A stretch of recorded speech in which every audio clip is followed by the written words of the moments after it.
Hello, I'm David Chaston with 90 at 9, brought to you by interest.co.nz. This week, get everything you need to know in 90 seconds at 9 o'clock, with news of renewed focus on bank sales cultures.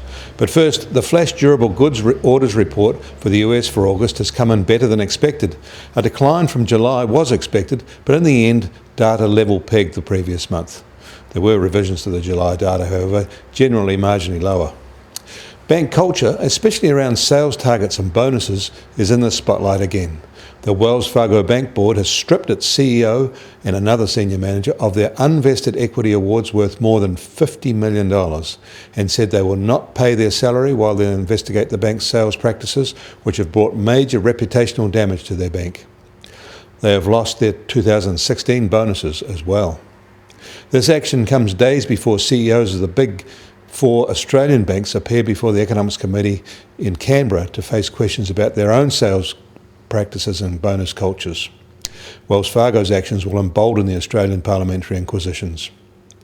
And a key US regulator has asked American banks to be careful about blanket cut-offs when they take actions to de-risk themselves under anti-money laundering rules.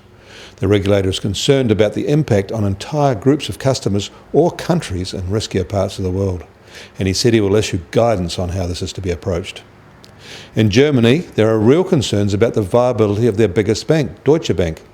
The bank is fighting a fine of up to $20 billion from the American Justice Department, and the size of the punishment is raising concerns over its capital adequacy. The weekly German paper Die Zeit reported that the German government is working on a bailout plan that might include them taking a 25% stake. But denials have been loud today, so loud in fact it might actually be true. In China, their Golden Week holiday is about to start, and this involves a movement of enormous numbers of people. Just on their railways, they're expected to shift more than 110 million people, with more than 15 million on Saturday alone. Trips by car, bus and air are additional. In Australia, the entire state of South Australia was without power for several hours yesterday afternoon, with the region hit by one of the most extreme weather systems for 50 years. The mass blackout began at about 3:30 p.m. local time, plunging Adelaide into darkness, grounding flights and causing havoc to the state's roads. In New York, the US Treasury 10-year yield has fallen again today, is now at 1.55%.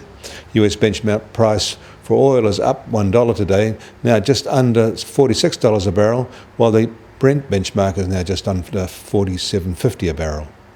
The gold price has slipped slightly again, now at $1,326 an ounce. And the New Zealand dollar is lower today than at this time yesterday by about half a cent.